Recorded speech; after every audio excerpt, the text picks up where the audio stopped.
ना डेफिनेटलि बेबायदि माने मा होनो जेंनाया नुजागोन मुर्ति सावलायनायफ्राबो जागोन खारन बे मोनसे बयनिबो सानस्रिजों गोरोबलायनानै खालामनाय मोनसे गोरोबथा बे गोरोबथाया सोरनिबा बेक्तिगत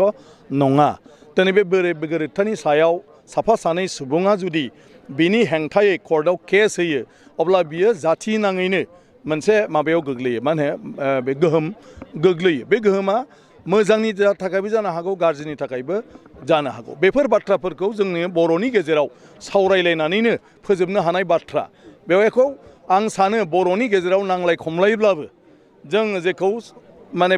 गावनि गेजेराव सोदांलायनानै लानो हागौमोन बेखौ जों हाई कर्ट बा सुप्रिम कर्टआव मालाबाबो जों लुबैनाय बायदि जाया केस होग्रा बिथांमोननि मथेबो मालाबाबो जाया खारन जों गावनि आंगो बिदा फंबायनिख्रुइ माब्लाबाबो कर्टनि जाजआ सोरबा उकिला आंगोसिन जानो हाया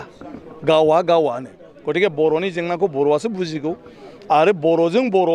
बर' समस्याखौ समाधान खालामनानै लानांगोन आरो न'खरनि गेजेरावनो गावनि गेजेराव फोथायनायखौ खोमानानै मालायनि न'खराव थांनानै जुदि नोङो बिसार बिहैयो नों मा आसा खालामनो जे बै मानसिया नोंनि थाखाय जे मोजां बिसार खालामनानै होगोन बरन्स बांसिनसो गाज्रि फिथाइ ओंखारनोबो हागौ ओंखायनो बे खुब आनफर्चुनेट आरो आं सानो बेफोरबायदि जेंना थायोब्ला गावनि गेजेरावनो नांगौबा नांलाय खमलाय जुक्ति तर्क होलायनानैब्लाबो मोनसे समाव फोजोबनानै लाहैनांगौ